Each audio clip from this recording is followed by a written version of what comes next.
चले।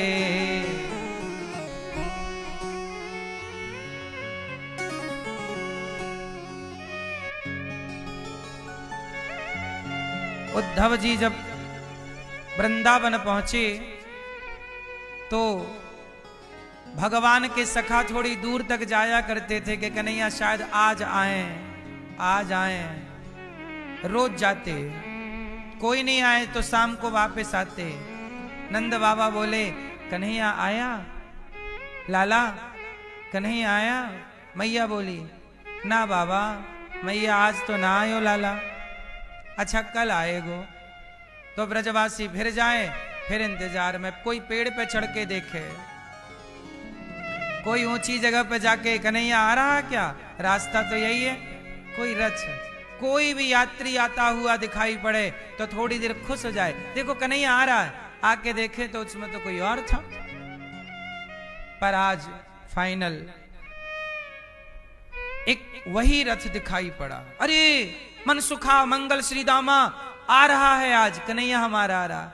चढ़ो पेड़ पर, चढ़ो, चढ़ के देखो वही रथ है, वही रथ है, वही जिस रथ से कन्हैया गया वही रथ आ रहा है। अब तो सारे ब्रजवासी प्रसन्न है, आज हमारे कन्हैया के 2 दिन पूरे है गए, आज हमारा कन्हैया फाइनली आ गया। अब तो खुश हो गए। तो मधुमंगल जाके दूर बैठ गया। तो श्री दामा बोला ए मंगल, कन्हैया आ गया, तू खुश नहीं है? बोले नहीं, इतने दिन बाद आया है ना, मैं रूठ गया हूं।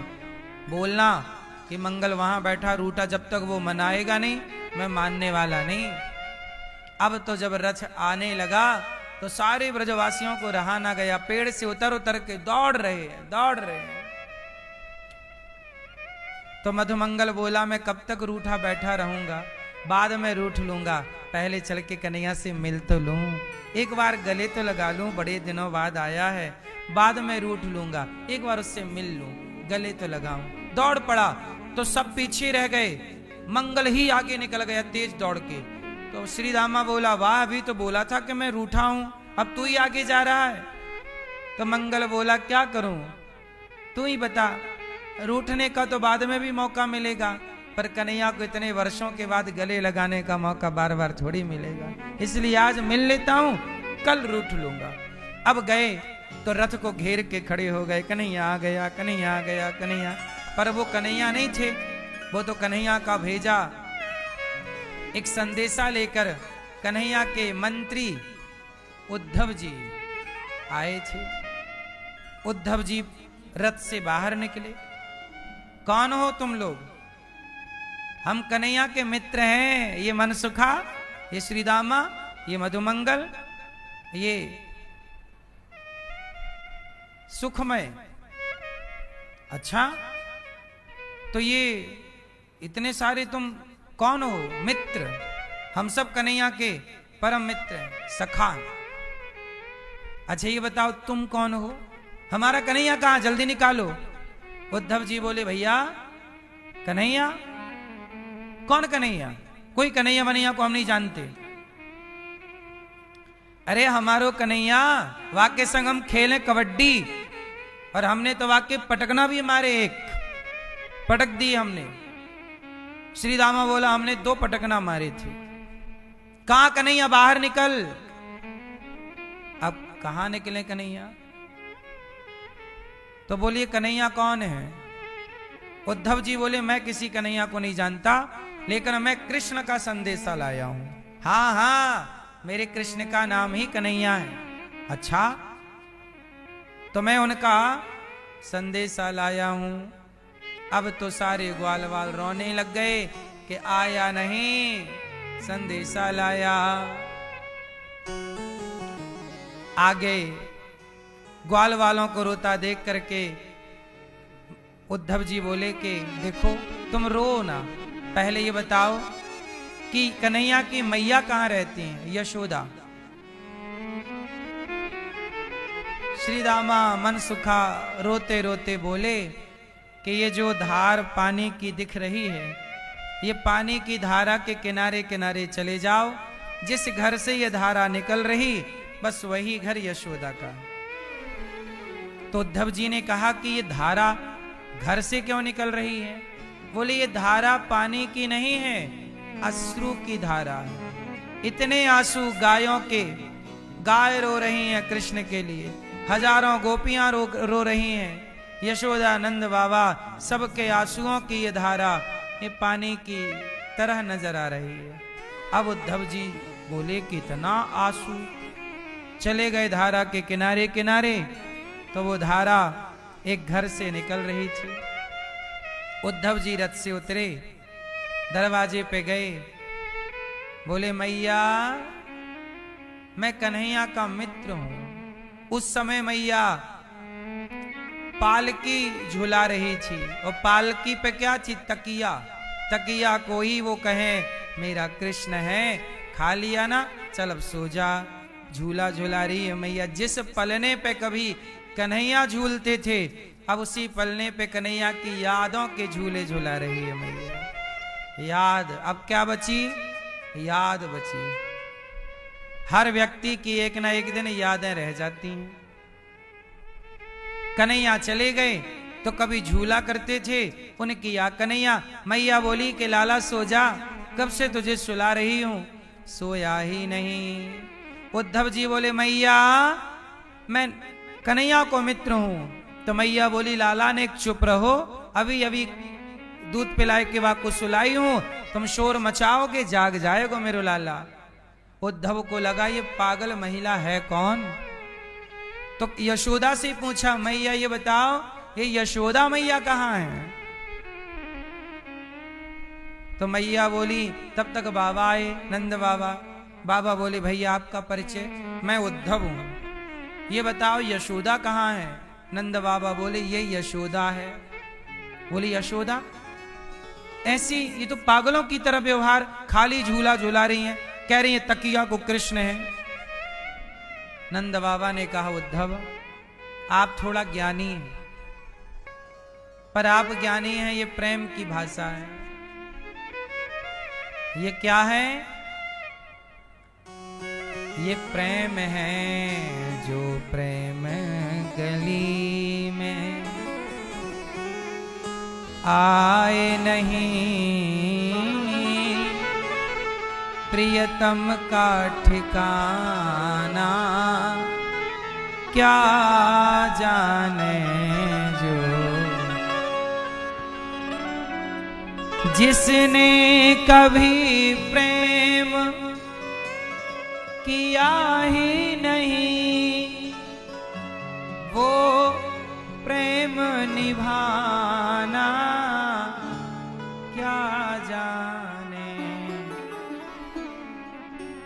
जिसने कभी प्रेम किया ही नहीं, वो प्रेम निभाना क्या जाने। उद्धव ये यशोदा है, कन्हैया से इतना प्रेम करती है कि अब कन्हैया के जाने के बाद उसे कन्हैया की तकिया में भी कन्हैया का दर्शन होता है, कन्हैया के पालकी में भी कन्हैया का दर्शन होता है। अब मुझे बताओ यशोदा जैसे भक्त कौन होगा? लोगों को मंदिर में, मूर्ति में भगवान का दर्शन नहीं होता, और मैया को तकिया में भगवान दिख रहे हैं, पालने में भगवान दिख रहे हैं, पालकी में भगवान दिख रहे हैं। क्या है ये? जो व्यक्ति सब में अपने इष्ट का दर्शन करता है उसी को भगवत प्राप्ति होती है, वही है प्रेमी।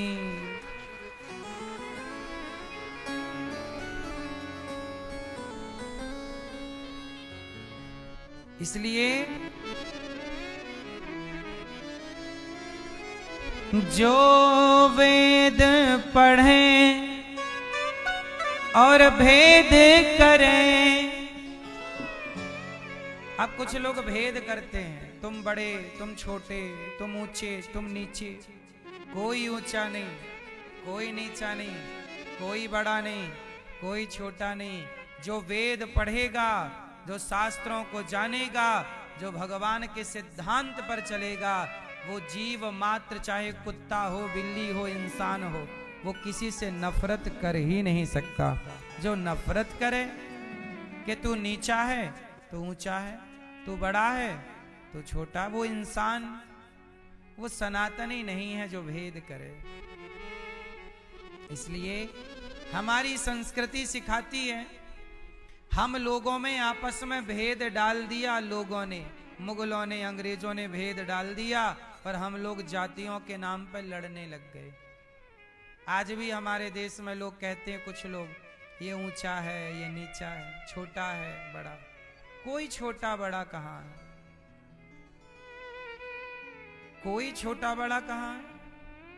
भगवान के मित्र थे ना, सभी वर्णों के मित्र थे, ब्राह्मण, क्षत्रिय, वैश्य, शूद्र, भगवान सबको प्यार करते थे।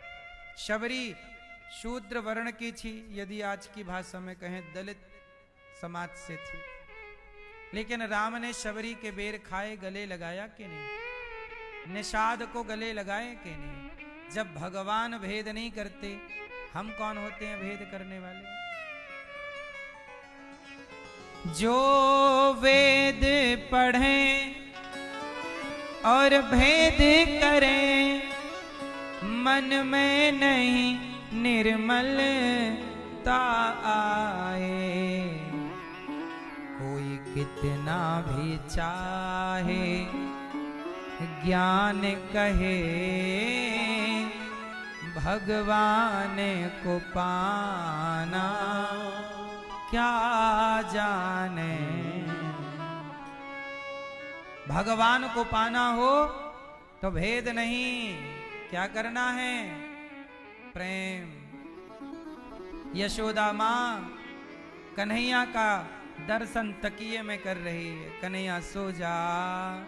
मैया को ऐसा लगा ही नहीं कि कन्हैया चला गया, वो हर वस्तु में अपने कृष्ण का दर्शन कर रही है।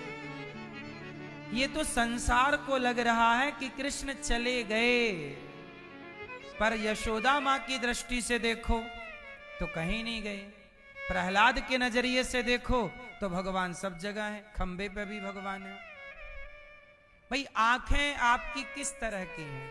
एक आंख है दुर्योधन की, दुर्योधन की आंख ऐसी है कि कृष्ण साक्षात नारायण है, सामने खड़े हैं, पर वो कृष्ण को भगवान मानने को तैयार नहीं है। वो कहता है ये तो ग्वाला है, ग्वाला। यदि दुर्योधन की आंखों से देखोगे तो तुम्हें एक सामान्य ग्वाला नजर आएगा, लेकिन वही यदि विदुरानी की और अर्जुन की नजर से देखोगे तो वही ग्वाले में तुम्हें भगवान का दर्शन हो जाएगा।